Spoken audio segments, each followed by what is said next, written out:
Hey team, Grant up here. We have had a lot of questions about the XGrids PortalCam. This is an amazing device by the XGrids team, and many of you are familiar with the Insta360 X5, which is a 360 camera that a lot of you use to capture the inside of buildings. PortalCam is a really exciting new piece of hardware that I think it's just gonna really change the way that some sites are captured, the outputs that can come from them. We've had a lot of people ask us, how can we bring PortalCam data into DroneDeploy? And so that's what this video is going to be, is really explaining how this device works. So it's really nice. It has a nice little tripod handle here on the bottom. It has a really nice compact case, which you can kind of see here. Really easy to kind of get around with. It comes with 2 batteries, just a nice, really protective case to travel around and I would say job site ready. But there are 4 spherical cameras here on the device itself, and then a LiDAR device on the front end that actually does collect LiDAR or point cloud imagery. And then on the back here, we have a MagSafe really attachment to put your phone, which I'll talk about in a second, and then the battery. So these batteries pop out here on the bottom, very easy to bring in here. It comes with 2 of them, and then you just hold the turn on for the device itself. Now this PortalCam actually uses an app to allow you to see what you're capturing. What it does is it communicates to your phone over Wi-Fi, and so very similar to what you're used to on the 360 camera. So I've opened up their app here, and you can see at the bottom here, I'm gonna click on PortalCam icon to connect it. You can see it's connecting over Wi-Fi. Connects pretty quickly here, but what I wanna do is I wanna jump into the view, and what you're gonna see is there's actually the different cameras. I can switch between the different cameras. I can go to the side view, I can go to front view. Really what is helpful is I'm gonna keep it on kind of this front view, and then in the top right, you're gonna see that's actually what's going to produce the point cloud. So what I'm gonna do is just walk in between these and kind of talk to you kind of how this is capturing.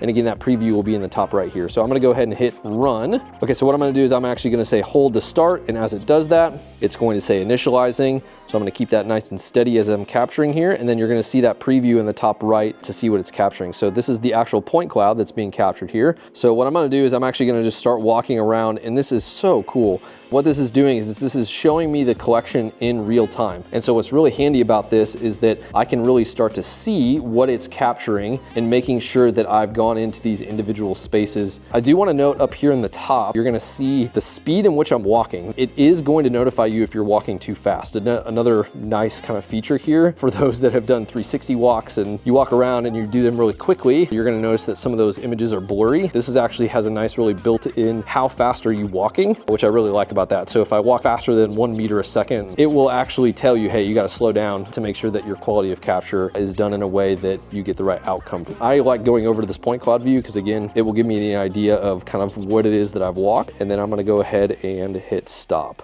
So I hold the stop, stops current scan, that's correct, and then it's gonna save it. It's actually gonna save it to the device itself. What we do is then we'll plug this into the computer, we'll process it through XGrids software to then be able to bring into the DroneDeploy platform. From a capture perspective out in the field, pretty straightforward. Again, you're doing almost the same thing as walking around with a 360 camera. A little bit nicer is you get the preview of kind of what you've captured because of the LiDAR sensor on the front, and then you are off and running to be able to process this. So pretty straightforward. I'll put this back in the case to kind of show you what some of that looks like. They have a nice little protective case, so I'm gonna go ahead and turn that battery off. You can see in the case here what it comes with. Again, pretty compact and straightforward. I usually fit this in a backpack, which is pretty easy to carry around, and you're ready to go. I can take off that MagSafe attachment. You can see that's kind of what you could put your phone onto if you would rather just see your phone without holding it, and so that's kind of a nice thing, and that just comes as a cold shoe mount to take off. So pretty compact. Again, just zips up. Let's take it back into the office. I'll kind of show you what that looks like as we process this and get it into DroneDeploy to see what that looks like within our platform. Okay, so we're back in the office, and I want to show you how to process the PortalCam data to then bring into DroneDeploy. So you do need to connect to the PortalCam when you get back in the office for a couple reasons. You have to put it into USB mode for your computer to recognize it. So I'm going to go ahead and turn on the PortalCam here. Then I'm going to connect to it just like I did out in the field. Once you set it into USB mode, then it finds it as a device for your computer, because we are actually going to be using LCC Cloud to process this to get the PLY file. That's the file that we're going to use to bring into the DroneDeploy platform. So in the device itself, you can see here PortalCam is recognized. I'm going to go ahead and hit create here. I'm going to go to scan data. I'm going to find that PortalCam, and this is the last scan that I did. And hit upload, and it's going to say, do you want to upload those? And you're saying yes, and hit OK. So what you can see down here, once it's reprocessed, you can actually see the export format, and the PLY is what we are after. So you just go ahead and click on that, starting download, and it downloads that PLY file.